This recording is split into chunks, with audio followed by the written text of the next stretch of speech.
আচ্ছা, সবজি খিচুড়ি খেতে আপনারা কে কে পছন্দ করেন বলেন তো?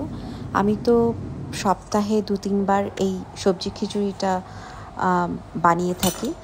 তো আজকের রেসিপিটাই আপনাদের সাথে একটু শেয়ার করছি। আমি এখানে নিয়ে নিচ্ছি আলু, গাজর এবং বরবটি। সবটাই কিউব করে কেটে নিয়েছি।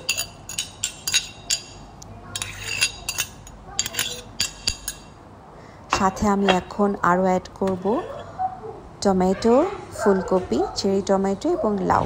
অ্যাকচুয়ালি ফ্রিজে আমার যা যা সবজি ছিল সবই আমি একটু একটু করে নিয়েছি। এটাই হচ্ছে এই খিচুড়ির মজা। সবজির পরিমাণটা এখানে অনেকটা বেশি, কারণ আমি সবজি খেতে খুবই পছন্দ করি। সাথে এখন অ্যাড করে দিচ্ছি পেঁয়াজ,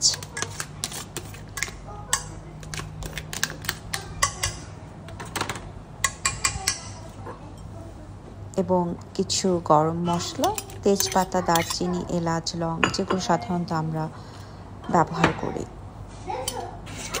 এখন ব্যবহার করছি আদা রসুন পেস্ট। আমি সবসময় আদা রসুন পেস্ট এরকম কাচের জারে অলিভ অয়েল দিয়ে ফ্রিজে প্রিজার্ভ রাখি, এতে অনেক দিন আদা রসুনের পেস্ট ভালো থাকে। এখন দিয়ে দিচ্ছি ধনিয়া এবং জিরার গুঁড়ো। ধনিয়া জিরার গুঁড়োটাও আমার বাসায় তেলে বানানো। হলুদ এবং মরিচের গুঁড়াও দিয়ে দিচ্ছি। এগুলো সবই আপনি পছন্দ মতন দিয়ে দিবেন, যে যেরকম পছন্দ করেন। আর এই মশলাগুলো সবসময় আমি তৈরি করে থাকি একদম বাসায়। কেনা মশলাটা আমি একটু কম ব্যবহার করি। এখন সবগুলো উপকরণ আমি খুব ভালোভাবে মেখে নিব। সাথে অ্যাড করে দিচ্ছি সরিষার তেল।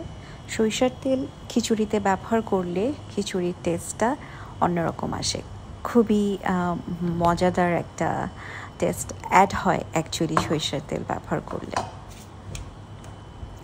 এখন আমি আগে থেকে ভিজিয়ে রাখা ডাল আর চাল অ্যাড করে নিব। ডাল আপনি আপনার পছন্দ মতো নিতে পারেন। আমি এখানে মসুরির ডাল, হালকা মুগ ডাল এবং বুটের ডাল তিনটা একসাথে মিক্স করে নিয়েছি। আর পোলাওয়ের চাল নিয়েছি, কালিজিরা চাল যেটা।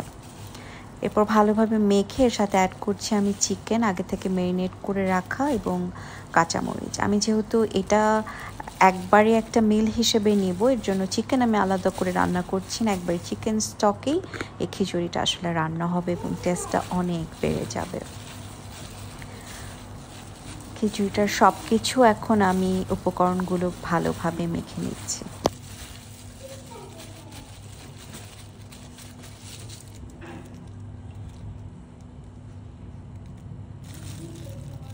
এখন দিয়ে দিব 1 চামচ খাঁটি ঘি।